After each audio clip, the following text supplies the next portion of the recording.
Avec presque 8 millions d'exemplaires vendus depuis 1972, cette série 5 c'est un gros succès pour BMW.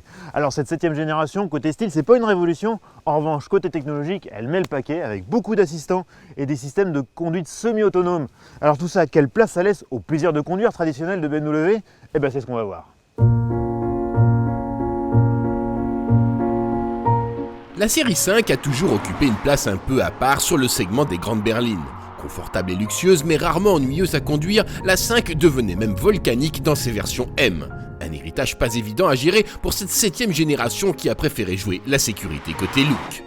En effet, les designers BMW ne se sont pas trop foulés. La nouvelle série 5 arbore un style très proche de l'ancienne, mais s'en distingue par quelques gimmicks empruntés à d'autres modèles de la gamme. À l'image des naseaux de calandre élargis qui viennent toucher les blocs optiques comme sur la série 3. Sur les flancs, la prise d'air chromé évoquant la série 7 fait son apparition. À l'arrière, les feux étirés lui donnent également un air de grande série 3. Bref, BMW s'inspire de la politique des poupées russes en vigueur chez les marques concurrentes. Dans l'habitacle, pas de dépaysement non plus. On retrouve l'architecture classique des planches de bord BMW récentes avec une présentation raffinée et une finition de haut vol. Alors comme je vous le disais, cette série 5, côté high-tech, elle met vraiment le paquet. On a un affichage tête haute agrandi qui est vraiment très pratique et lisible. On a un écran qui désormais est tactile et ça c'est une petite révolution pour BMW. Et puis il y a les petits gadgets rigolos comme par exemple le réglage gestuel du volume de la radio. On le baisse comme ça. Et puis pour vous situer un peu le niveau de sophistication de cet habitacle, quand on approche ses doigts des boutons de réglage des sièges, et bien automatiquement la fonction de chaque bouton s'affiche sur l'écran central, ce qui permet vraiment de régler très facilement son siège. C'est vraiment impressionnant.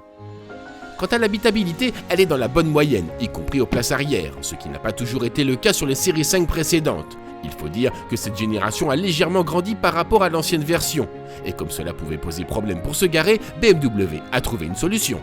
Chez vous, vous avez un box un peu étroit où vous vous retrouvez coincé dans un parking vraiment exigu.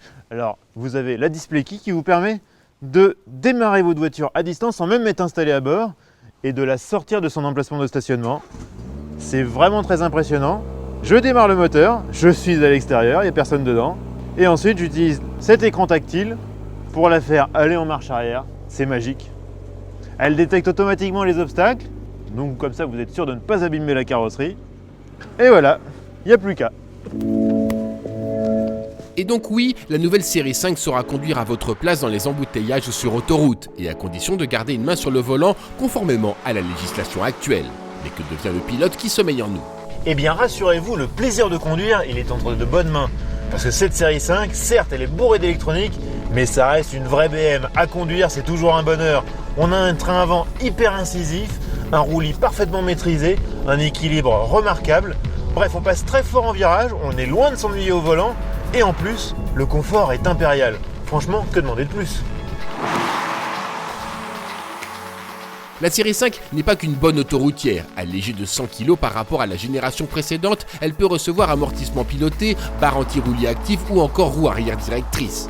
Un arsenal qui lui permet d'afficher une efficacité hors pair, mais qui met aussi en lumière le manque de caractère du nouveau 6 cylindres 3 litres turbo de la 540i. Avec ses 340 chevaux, les performances sont bien au rendez-vous, mais sa discrétion sonore est une source de frustration lorsque l'on veut un peu s'amuser. Conclusion, vivement la M5.